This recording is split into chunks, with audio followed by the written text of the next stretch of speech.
Halo, selamat datang. Kali ini kita akan mengupas sesuatu yang super penting dalam dunia pendidikan, yaitu variasi individu. Kenapa sih ini penting banget? Karena jujur aja, memahami perbedaan setiap siswa itu adalah kunci utama supaya proses belajar jadi efektif dan menyenangkan.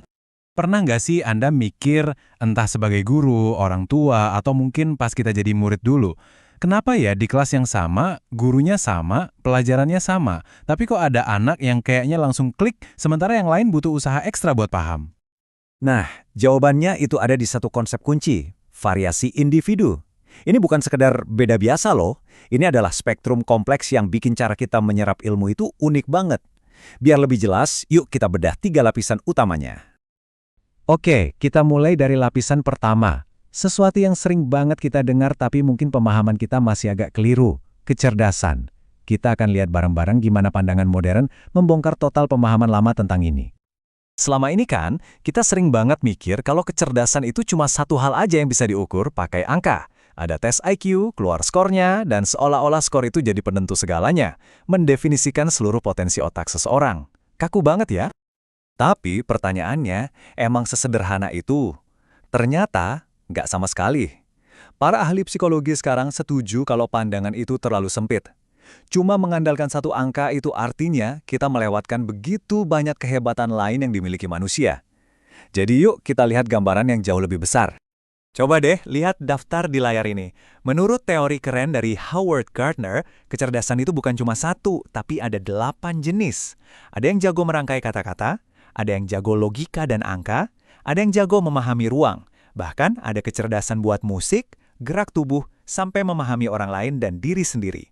Ini bukti nyata kalau setiap anak itu jenius dengan caranya masing-masing. Eits, nggak cuma itu, ada lagi yang namanya kecerdasan emosional atau sering kita sebut EQ. Gampangnya gini, ini tuh kemampuan kita buat melek sama perasaan, baik perasaan diri sendiri maupun orang lain, terus kita pakai pemahaman itu buat memandu pikiran dan tindakan kita. Penting banget kan? Kutipan dari Daniel Goleman ini, wah, nusuk banget.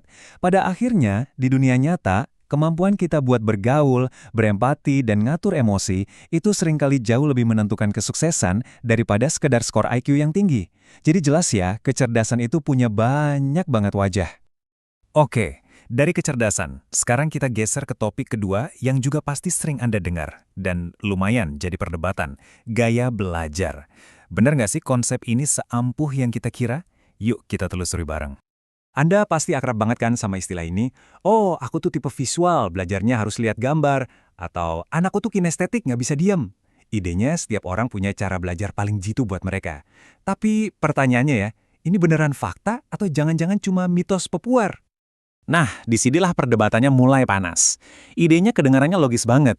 Kalau kita ajarin anak visual pakai gambar, pasti hasilnya maksimal kan? Tapi setelah diteliti lebih dalam oleh para ilmuwan, ternyata bukti kuat untuk mendukung ide ini tuh hampir nggak ada.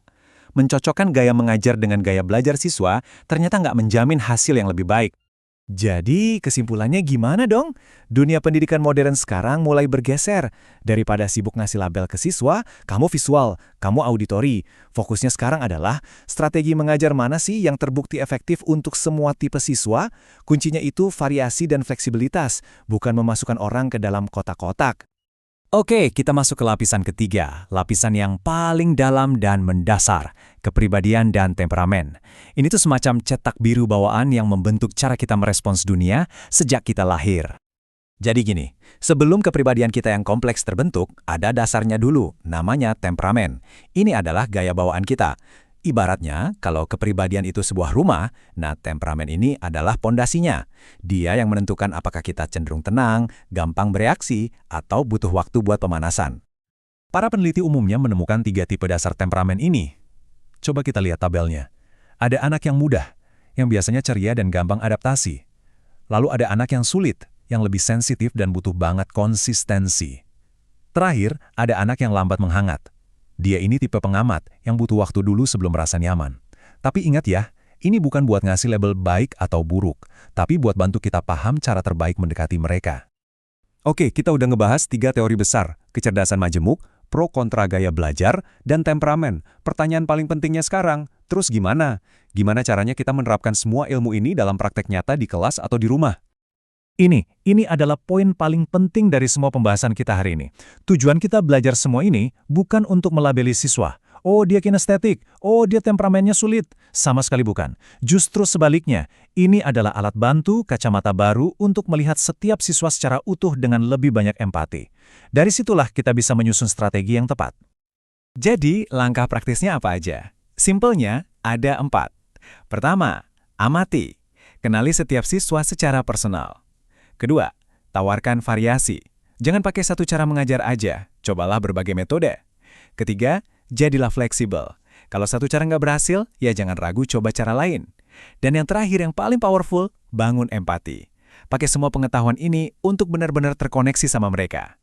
Jadi, setelah kita membongkar semua ini, saya ingin meninggalkan Anda dengan satu pertanyaan untuk direnungkan.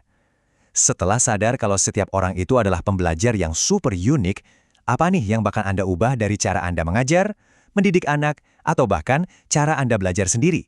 Coba direnungkan.